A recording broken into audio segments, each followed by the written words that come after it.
Shalom bien-aimés frères et sœurs dans le Seigneur. Vendredi 3 janvier 2020, Évangile selon Saint Jean, chapitre 1, versets 29 à 34.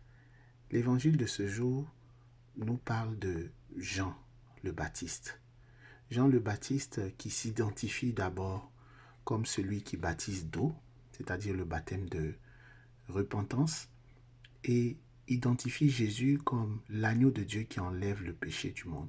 Il l'identifie aussi comme celui sur lequel l'Esprit Saint descend et qui baptise d'eau et de feu et d'esprit. Il baptise d'eau et d'esprit, pour être bien précis.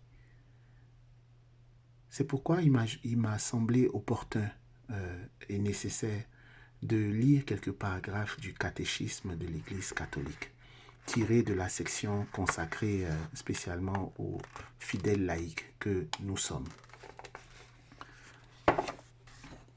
La grâce du baptême.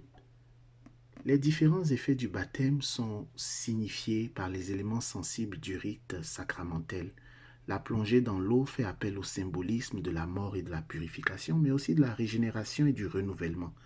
Les deux effets principaux sont donc la purification des péchés et la nouvelle naissance dans l'Esprit Saint. Lorsque nous avons été baptisés, nous avons été purifiés de tous nos péchés et nous sommes nés de nouveau. Souvenons-nous que Jésus disait à Nicodème, ce notable juif pharisien, « Nul ne peut naître de nouveau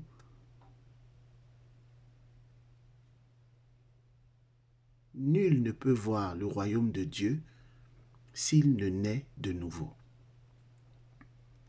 Nul ne peut voir le royaume de Dieu s'il ne naît de nouveau.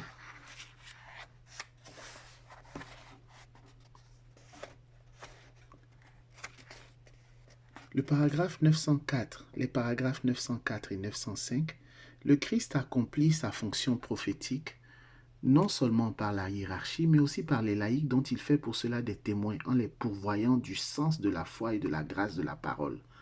Enseigner quelqu'un pour l'amener à la foi est la tâche de chaque prédicateur et même de chaque croyant. Leur mission prophétique, les laïcs l'accomplissent aussi par l'évangélisation, c'est-à-dire l'annonce du Christ, faite par le témoignage de la vie et par la parole. Chez les laïcs que nous sommes, nous les chrétiens catholiques baptisés, cette action évangélisatrice prend un caractère spécifique et une particulière efficacité du fait qu'elle s'accomplit dans les conditions communes du siècle. Cet apostolat ne consiste pas dans le seul témoignage de la vie. Le véritable apôtre cherche les occasions d'annoncer le Christ par la parole, soit aux incroyants, soit aux fidèles.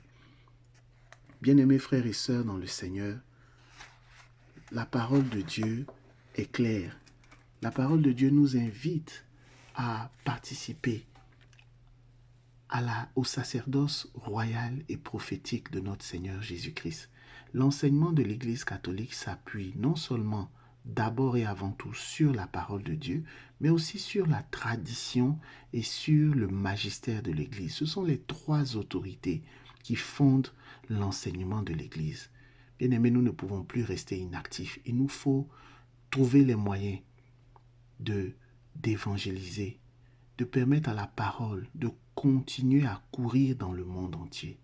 Si tu veux participer, si tu veux toi aussi partager la parole, cette réflexion que tu entends, pour que la parole de Dieu court dans le monde entier, je te prie de la partager, je te prie de la liker et je te prie aussi de t'abonner. Que la paix du Seigneur soit avec toi. Amen.